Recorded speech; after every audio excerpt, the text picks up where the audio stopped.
Good morning students, आ जाओ phrasal verb की series को रिवाइज करते हैं। देखो फर्स्ट वर्ड आता है सेट असाइड। सेट असाइड का क्या मीनिंग है भाई? सेट असाइड का मतलब इस तरीके से याद करो, आपने किसी को सेट किया असाइड में, यानी साइड में, यानी परे कर दिया उसको अपने से भाई। तो आपने क्या कर दिया होगा? उसको रिजेक्ट कर दिया होगा। सेट असाइड का मीनिंग होता है रिजेक्ट करना, या फिर एक फ्रेजल वर्ब लगती है क्या? Turn down. ठीक है, आगे आता है देखो, इन तीनों को एक साथ लिंक करके याद कर लो। कैसे? सेट, ऑफ, इन और अबाउट, इन तीनों का एक ही मीनिंग होता है। क्या मीनिंग होता है? टू स्टार्ट, किसी चीज़ को स्टार्ट करना। टू स्टार्ट, टू स्टार्ट किसी चीज़ को स्टार्ट करना।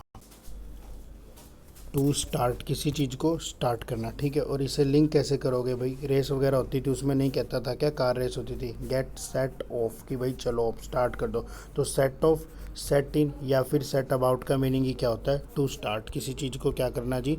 स्टार्ट करना। ठीक है, हो गए चार। अब देखो, एक मिनट एक मिनट, हाँ हो गए भाई। सेट आउट और सेट फोर्थ, इन दोनों का मीनिंग क्या होता है? टू स्टार्ट करना। क्या? टू स्टार्ट ए जर्नी, किसी जर्नी को क्या करना जी? स्टार्ट करना।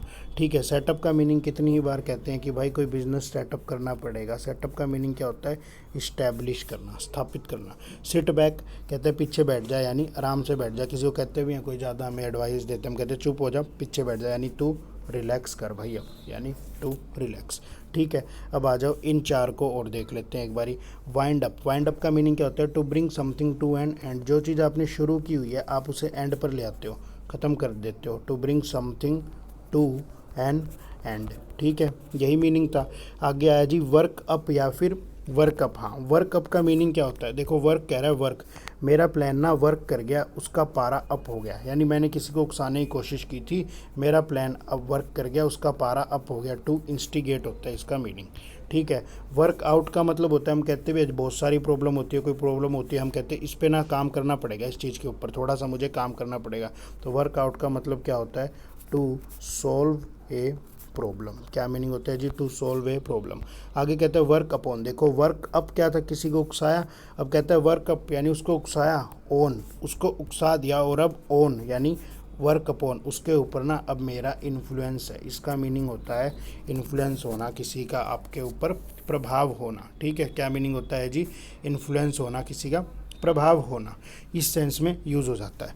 ठीक है, अब देखो चार और बच गए। वॉच आउट का मीनिंग क्या होता है? वॉच का मीनिंग ही होता है भाई देखना, कह रहा है वॉच कर रहा है, कैसे वॉच करो? केयरफुली वॉच करो। ठीक है, वाइप आउट और वाइप अवे, वाइप को लिंक किया था मैंने वाइपर से, घर वगैरह में वाइपर नहीं होता, उससे लिंक किया था वाइपर से। तो वो वाइपर क्या कर देता है? वो वाइप अवे कर देता है डस्ट को, यानी क्या कर देता है? वो रिमूव कर देता है। ठीक है, वाइप आउट का मतलब जो मेरे घर में वाइपर था उसे मम्मी ने कहा आउट कर दो, बाहर फेंक दो। क्यों? क्योंकि वो टूट गया होगा, यानी वो क्या हो गया? डिस्ट्रॉय। वाइप आउट का मीनिंग होता है जी टू डिस्ट्रॉय। ठीक है, और वाइंड अप तो रिपीट ही हो गया, to bring something to an end, repeat हो गया। ठीक है, आगे आ जाओ ट्वेल्थ में। देखो ये चार और देखते हैं। आंसर फॉर का मतलब होता है किसी के प्रति आपकी जवाबदेही होना। You are answerable for him, भाई इसके प्रति आपकी जवाबदेही है। ठीक है, अटेंड ऑन का मीनिंग होता है टू सर्व, किसी को अटेंड करना, इसके अंदर ही तो कह रहा है अटेंड करना, किसी की सेवा में हाजिर होना भाई। टू सर्व इस सेंस में काम करता है। आगे आते हैं आस्क आफ्टर, कहते हैं आस्क यानी पूछ लूँगा। कब पूछ लूँगा? बाद में। इसका मीनिंग क्या होता है? इसका मीनिंग होता है टू इंक्वायर, किसी चीज़ के बारे में इंक्वायरी करना। ठीक है, ये मीनिंग होता है।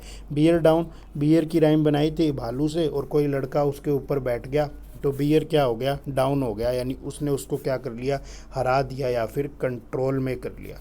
टू कंट्रोल या फिर टू डिफीट, किसी को हरा दिया या फिर कंट्रोल कर लिया। आगे आया जी ब्लो। ब्लो तो हमने कल की डेली डोज में भी किया था। ब्लो एक वर्ब थी ना, ब्लो, ब्लू, ब्लोन। ब्लो का मतलब होता है डिस्ट्रॉय हो जाना, एक्सप्लोड हो जाना, इस तरह की सेंस देता है। कह रहा है ब्लो एक्सप्लोड हो गया, लेकिन सिचुएशन अब ओवर है। ऐसी बात कब बोल रहा है? जब वो खुद उस एक्सप्लोजन से बच गया होगा। तो ब्लो ओवर का मतलब क्या होता है? किसी बैड चीज़ का पास हो जाना। ठीक है, विदाउट हार्मिंग यू, भाई किसी चीज़ को कोई बुरा समय, कोई चीज़ पास हो गई लेकिन उसने हमें नुकसान नहीं पहुंचाया, पासिंग विदाउट हार्मिंग, ये सेंस में यूज़ होता है। ठीक है, बाउंड फॉर होता है डेस्टिनेशन बताने के लिए। This train is bound for Delhi, भाई ये तो दिल्ली जाएगी, इस सेंस में यूज़ होता है।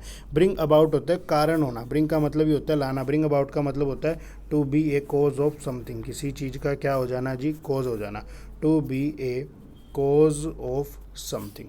ठीक है, और ब्रिंग डाउन का मतलब, ब्रिंग मतलब लाना और डाउन मतलब नीचे लाना, यानी किसी चीज़ के क्या कर दिया होगा, कम कर देना, प्राइस वगैरह कम कर दिए। ब्रिंग डाउन का मतलब होता है टू रेड्यूस, यानी नीचे लाना। ठीक है, कितनी फ्रेजल वर्ब हमने रिवाइज कर ली आज के सेट में? हमने आज रिवाइज कर ली 24 फ्रेजल वर्ब। ठीक है, यही थी। Thank you students.